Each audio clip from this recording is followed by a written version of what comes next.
Hey, what's up everyone, this is TSG here, and welcome to a long overdue discussion of Sonic Forces. But I have two very special guests with me, so why don't you introduce yourself, starting with Ninja Gaming 101. Hey guys, what's up? This is the Ninja Gamer of Ninja Gaming 101, and today I am very happy to do yet another discussion with the hashtag Sonic Squad, boys, and it's on Sonic Forces. And Supersonic 857. Hey guys, what's up? It's Supersonic 857, and I'm extremely happy to be here. Lost a lot of projects, but nope, I'm here, so let's get popping. Yeah. So we have a lot to talk about, and I mean a lot. This video was supposed to be released months ago, but these friends decided that, no, we're not gonna do a discussion. So you know what? Screw it. Just the three of us are gonna do it. So what's the first topic for this discussion? Alright, so the first topic is surrounding the custom character, and yeah. I think the custom characters is an okay idea for this game. Not in any other game, but for this game. This game, exactly. This is pretty much DeviantArt's dream. Right now, I think I even saw a Twitter post from DeviantArt saying we finally did it, guys. Right. Yeah. Yeah. DeviantArt did it. They made it to Sonic Forces. But I mean, yeah, I think it's a cool concept. Yeah, for, I do too, because it's like they have the Wisp-On, they have the grappling hook, which honestly make up for the fact that they're not Sonic. So that's pretty cool, and it also makes up for more replay value because there's different Wisp-Ons that you can equip in different levels and stuff to get different areas. So I think that's pretty cool. Yeah, and it's like every kid's dream too. Right. You know what I'd like to see? What? Somebody create Aaron Weber. There you go, Aaron Weber the Hedgehog. I'd love to see that. Aaron Weber the cat. Oh my god. Aaron Weber, some OC of Aaron Weber, the meme lord. I'd like to see that. You know what I would like to see? What? OC called my leg the cat. That would be cool. No, hold on. The best OC, Bubsy the cat. Yeah. Okay, we'll move on to the next. Let's move on. Alright, so next topic. Alright, the next topic is surrounding the dark tone of this game, which is meaning the fact that Eggman has taken over 99% of the world. What do we think about that, boys? Well, I mean, Eggman hasn't really been able to do something like this because most of the time he's just going for, building Eggman Land. But it's finally good. It's good to see Eggman take a step up and do something right for once. Well, I mean, I don't know if he's trying to build a worldwide Eggman Land, which would be a horrible. Let me stop.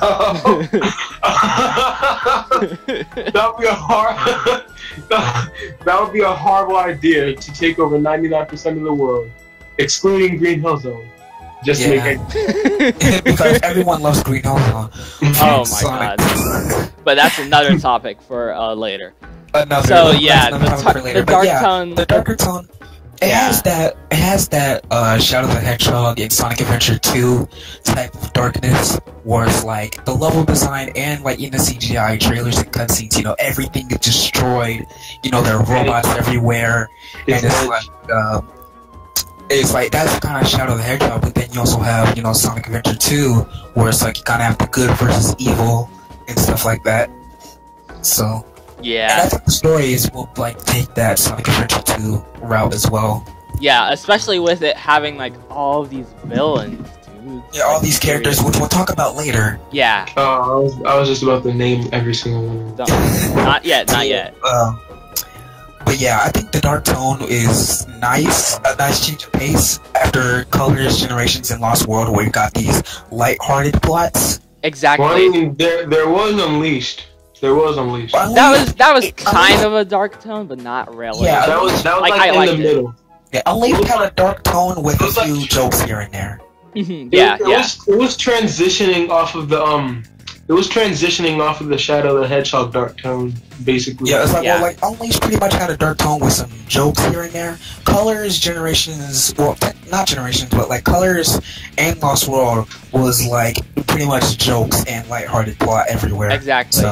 But while we're on the subject of tone, it's just like, what do we think about, like, the characters and different stuff, like, their roles? Like, what do we think about them, like, I guess, like, talking to Sonic and stuff while they're in the level? Like, that, in my opinion, just, like, pretty awesome.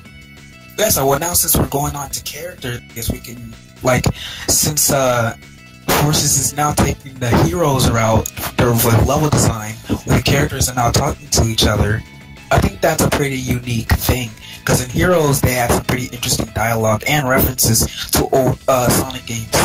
True, they actually did. I remember that. Yeah. And the fact that they brought back Silver is actually really good. Yes, yeah, like we haven't seen Silver since Shadow, 06, and it's like, yeah. And I love Silver's new voice. It sounds like it's. What if Roger Craig was voicing Silver as well? Oh my god. That would be no bizarre. joke. It sounded like that when I was watching back the gameplay, so I was like, wait a second, is that Roger Craig but Silver version? I don't even know. But yeah, it's good to see all these characters coming back. Even though they're not playable, it's good to see them in the Sonic game again. Yeah, exactly, and they actually have a good role. Vector, right? We got Vector and Charmy. We got the Chaotix. They got to bring. What if they bring back Mighty? Yeah. No, I mean, hold up. Iizuka clearly stated that Mighty might return sooner or later. So what if he returns now? I mean, if they did, they would. So don't put down Mighty. So don't put down Mighty. If they did, the internet would blow up. Probably, the Sonic fan base would be like, "Oh my freaking god!" And Sega finally decided to bring a dead character back, but. Well, I mean, they're bringing back the Chaotix, so. Well, it's like the Chaotix have been in like several games. Like they've been in Generations. So it's Heroes. Yeah, so it's not like they've been gone for a long time. Like other characters. Yeah. There's been. It's okay. Yeah. But it's like, I'm glad to see the characters actually fully interacting with your character, instead of like in Generations during the final boss, they're just like telling you to watch out, dodge this, dodge that. Watch out, do this, yeah, like, homing shot, and crap like that. Like, they're actually interacting with Sonic and telling them what to do. Like, and like, explaining part of, explaining part of the story as well. It's like, you know, from that trailer, we see, like, Amy telling Sonic Shadow is up ahead and stuff, so it's like, that's pretty cool. Yeah, exactly. That's pretty cool. That's pretty cool. And while we're talking about gameplay, let's go ahead and talk about the first gameplay. Well, no, not the first one. The second gameplay, Modern Sonic's gameplay. What do we think about that? Modern Sonic, you know, it's pretty much the same as, you know, Unleashed, Colors, Generations, and stuff like that. It's, you know, it's not exactly like a rip-off of Generations, but, you know, since, like, Sonic collects boost from the Wisp and defeating enemies. Which is really good. Like, yeah. Like, the thing is, I noticed, though, like, he didn't collect boost off of rings. That's what I noticed in the trailer. He didn't collect boost off of rings. It's rings, enemies, and wisps. That's the trio of how you get boost. Which, I didn't see Sonic do that, though. I remember I saw a gameplay trailer of, like, the boost gauge was, like, a bit down, and Sonic collected rings, but the boost gauge didn't go up. So I'm wondering, it's like, okay, it's like, so is it just, are they actually gonna have rings be boost gauge, or is it like, you know, just the width and defeating enemies? I don't know. I'm pretty sure they're gonna have it all in there, so it's like... Yeah, I think they confirmed somewhere that it was gonna be like those three, like enemies, rings, and the wisps, of course. So yeah. Has anybody noticed how Sonic's model looks a bit like the Lost World? I said Runners. Well, yeah, it kind of has that Runners Lost World model. Yeah, yeah. Yeah, it's like Runners Lost World. His character model is like Lost World, so it's like Yeah, and in the gameplay it looks like Lost World, but in the cutscenes, from what we've seen anyway, it looks like the normal modern Sonic we see every day. So yeah, like in the CGI cutscenes it looks like modern Sonic, but in game it looks like Lost World Sonic, because if like I've noticed like at the back of his head, it's like some of those like his like back metal spike and the front of his head too. Yeah, like front, and it's like mostly the back. You can see like that one middle spike in between all the other ones are sometimes positioned differently. Like in Generations, it was a bit more to the bottom, but in like Lost World, it was a bit more up to the main three. So it's like, you know, it's a bit different. Yeah. Also, a little bit off topic, but I love the fact that they're going back to the boost gameplay instead of the Lost World thing, because me personally, I love boosting. Like, seriously, boosting is the best. Yeah, as long as it's used in like a really good fashion, like in Generation, it was really fun using that Generation. Some people complain that it's like most of the level design is just kind of moving in a straightforward pathway with nothing to do. Yeah, people say it's boost to win. Yeah, but I really find that, but that's what modern Sonic is, you know? It's like, okay, that's like, it's not like classic Sonic or like even like, you know, Dreamcast Sonic, or it's like you get to explore and stuff. Modern Sonic is all of getting to the goal as fast as possible. So it's like, of course, there's going to have some like linear pathways and like some alternate pathways, but like not a full-on like environment where Sonic can explore and stuff. Sonic is all about going fast and with platforming. We need 3D platforming in this game. Like, not just 2D platforming in the 2D sections. We need, like, 3D platforming. Oh, well, we're on the subject of 2D. Let's talk about the one complaint that a lot of people have about this game, and that's the fact that about 60% of this game is 2D. Like, what do we think about that? Get out. I've gotten really annoyed with the complaints about 2D because half the game is 60%. Wait, did they confirm that it was 60% 2D? Yeah, most of they be 2D. Yeah. So like, but like, there's nothing to complain about because like even other games like Super Mario and stuff, like the new ones aren't completely 3D. I think. Yeah, exactly. At least keep the 30%, the two 30% to what's this called? The Custom Hero and Classic Sonic, while leaving Modern Sonic with that 30. I mean, with that 20 or whatever. Yeah, because you know, Classic Sonic is going to be fully 2D. Modern Sonic is going to have that 3D 2D thing, like in Colors and Generations. And then the custom character is also going to have that 2D 3D dynamic. And it's like people complain, it's like there's too much 2D, and it's like, for me, I honestly don't care as long as the game is fun. Yeah, me too. Exactly. Taking the same route that Colors took. Mostly and it's like the whole game. Right, and I'll admit Colors did have a lot of 2D sections where it did. But like, that game was chock full of Classic Sonic. Like Classic Sonic is a good genre, but every single game doesn't have to be a classic takeover. Like, come on. True. But I will admit, Colors did kind of like back in 2010, Sega like kind of went back to their classic roots with Sonic 4 and Colors and stuff. And then Generations was kind of like a rehash. Well, I don't know. I hate using that word because a lot of people use that word for like stupid complaints and stuff like that. Yeah, and another complaint is why Classic Sonic is in the game. Period. Like, seriously. Yeah, it makes no sense to have Classic Sonic running beside Modern Sonic and a different character. He just looks out of place. I mean, like I don't mind. We haven't had any explanation as to why he's in the game. We just know that he's there. Maybe Sonic Forces. Maybe Sonic Forces takes place after Mania.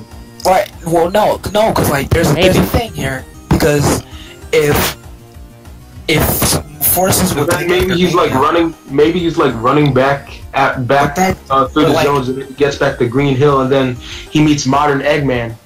It could occur like this. Oh, sorry for cutting you off, but it could occur like this. After Mania, he goes back to Green Hill, he meets Modern Eggman, fights with him, fights the Egg Dragoon, so and so, ends up in Park Avenue. Well, I can kind of see that, but at the same time, you know, it would be weird because as of 2011, Sega made Classic Sonic its own character now. So it's like, you know, it's like And we also have to remember that this classic Sonic is from another dimension. Yeah, it says it. So it's like, you know, you have the you have two dimensions. You have the classic dimension with Sonic's 1, 2, 3, CD, and like Mania, and then you have Modern's dimension with games like Colors, Generations, and all the other. What if Infinite, the new enemy? What if he has the power to, like, you know, traverse dimensions pretty much? Maybe that could explain why Eggman got to Classic Green Hill. Like maybe, sort of like that, I guess. These men. Alright, let's move on before this gets too out of hand. Alright, the next topic is the story of the actual game. Like, how this all started. Like, I honestly don't know. The story, I think, since the story is being written by the same team that wrote Colors and Generations story, it might have a bit of comedy. Like, they will have comedy. Sonic will crack a few jokes here and there, like he always does. But it's like, I think the writers. Knowing Roger, he's gonna crack jokes the whole game. Probably, you know. True. Knowing Roger. That'll work. We'll find Shadow, and I'll be back in no time. But it's like, I think the writers need to look at games like Sonic Adventure 2 and maybe Shadow the Hedgehog. Maybe. But mostly SA2, because I had like the perfect thing of dark and humor. Like, Sonic still cracked the jokes, but there were still some darker elements in the game, which I liked. Yeah, also, what I'm wondering is how Eggman actually got past all of that stuff and actually took 99% of the world without Sonic even noticing. Like, it's like he was laid back or something. Like, I don't care. Oh wait, now that it's 99%, I gotta get that 1%. Let's go. It's like, you know, it's like after we'll get to more timeline stuff in like later in this video, because we gotta talk about the new villains as well. Yeah. In the game. But it's like, you know, after like Lost Worlds, like Eggman kills Sonic, he's like, I'm gonna take over 99% of the world. And it's like, you can try. You know, it's like, you just Sonic's just hanging out in like Windy Hill Zone or something. He's just and then next thing you know, he hears an explosion from Park Avenue. He goes there, and then Eggman's like, I took over 99% of the world. Oh fuck! What am I gonna do now? 99% of the world is taken over, and I can't solve this. Please, Roger Craig, stop ruining me! Sonic's like, this man actually did it. Oh my god. Sonic throws a whole party for Eggman. He's like, you actually did something correct in your life. It's like Sonic's gonna be like, I'm gonna stop you after this party, but yeah, congratulations. And then out of nowhere, just the custom character comes like, hey guys. He's like, hey guys, my name is Stewie Griffin. My name is Stewie Griffin, the Hedgehog. Alright. That was the wrong topic. We're getting off topic. Alright. That was the wrong voice for it too. Alright, anyway. Alright, we're finally here. Let's talk about what was in that E3 trailer. Oh my god, I'm still fanboying out about that. With that E3 trailer, like half of it was like kind of like the same stuff we've already seen. And then just out of nowhere. We get CGI with Shadow and the others. Yeah, we got Shadow, we got Chaos, we got Zavik, we got Metal Sonic, we got Infinite, we got Eggman. Iizuka did confirm that that we were going to see Chaos again and various other villains, but I did not expect them. I did not expect Chaos this soon. I think because Shadow is there, I think this kind of backs it up. But I think the reason why they're actually siding up with Eggman is probably because of mind control or something like that. Because a logical reason. Because like Shadow's always been the anti-hero. Where like he won't side with Sonic, but at the same time he won't side with Eggman.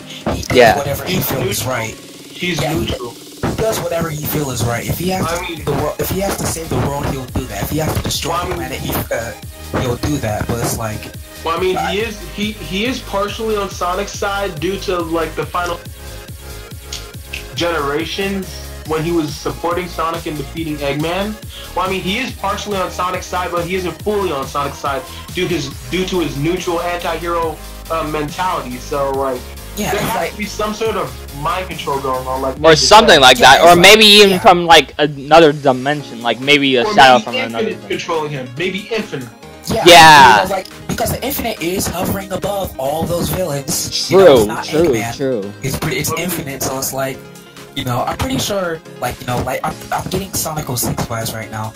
Like, I think Eggman will kind of be, like, sitting on the sidelines a little bit throughout this game. Like, he'll still be the main villain, but at the same time, kind of be sitting on the sidelines. Yeah. Because now that we have another villain, we have another main villain in the game, it would be kind of like that Mephiles Eggman thing, where it's like Mephiles is like the main villain of the game, and Eggman's kind of just sitting back, chilling. And I'm pretty sure I think that's what's gonna happen with this game a little bit, where Eggman's kind of gonna sit back and chill, but at the same time he's doing evil things along with it. Now I understand the concept of having Chaos, Metal Sonic, Shadow, but why in the Happy Hanukkah is Zavik there? I mean, right. I mean, he is dead. He is the deadliest in the Deadly Six, but I mean, come on, the Deadly Six weren't even considered to be called deadly. You could call them the Care Bears if you wanted to. I mean, to be fair, I want to say something. Zavik was a pretty good character in that game. I will say that. He actually was. He was the most interesting thing in Sonic Lost World. He was the most dark thing in Sonic Lost World, and that's definitely true. He was black on his skin. Get out! Oh my gosh, we're gonna get so many comments. Racist jokes. But it's like, and that also begs the question: is the rest of the Deadly Six gonna be in the game, or is just Zavik? That does kind of say that. We don't need Xena again. I mean, we don't need Xena again. She's basically the Rouge of the Zeddy. True. But like, if Zavik is here and he got burned in lava at the end of the game, then pretty sure everyone else is still alive. Yo, wait, no, it makes perfect sense. Yo, I get it now. Yo, he burned in lava, but he pulled a Bowser. Oh my god. And came back to life, and that's why he's pulses. Well, that explains why Sonic Lost World is exactly like Mario. If you remember, Zavik turns giant, just like True though, not lying. So maybe he pulled a Bowser. I don't know. Decided to live through the lava somehow, and now he's in forces. So it all comes together now. Sure, Zavik is returning, but what about the Deadly Six, like Zaz or Xena or I just like to see Zavik. I mean, like the Deadly Six are kind of just there. Yeah. Especially that fat dude. That fat dude. Zomnom? Yeah, the fat. I don't want to see him. Like, I can't even see this happening myself, but what if they join the Resistance? No. Just out of the question, no. No. Fat-looking Fat Albert. Subway eating looking. No. Hold on, he's a mixture between Big Bird and Fat Albert. I don't want to see. Except he has no feathers. I don't want to see this Tails color ripoff, Subway eating, Fat Albert looking, Big Bird looking, Pokemon character join Sonic in this battle against Dr. Eggman. Like, hey, after this battle, I get a sandwich. It's like, okay, if you help me defeat Eggman, I'll give you a sandwich. No. It's like this. Say, if you help me defeat Eggman, I will take you to Subway. After this whole battle, you can get the longest foot-long hoagie ever. And we're gonna have to stop right there because that is really off topic. So, anyways, I'm gonna cut this up to 2 parts, since we have been recording for about 50 minutes. I'm gonna cut it into 25 minutes apiece. So, anyways, that's gonna have to be it for this part of the video. If you want to see more of it, don't forget to hit that subscribe button on the channel, and also be sure to like for more content like this. And otherwise, we will see you all in the next part of this discussion. Peace, Sonic Squad, and take care. Also, happy birthday, Sonic!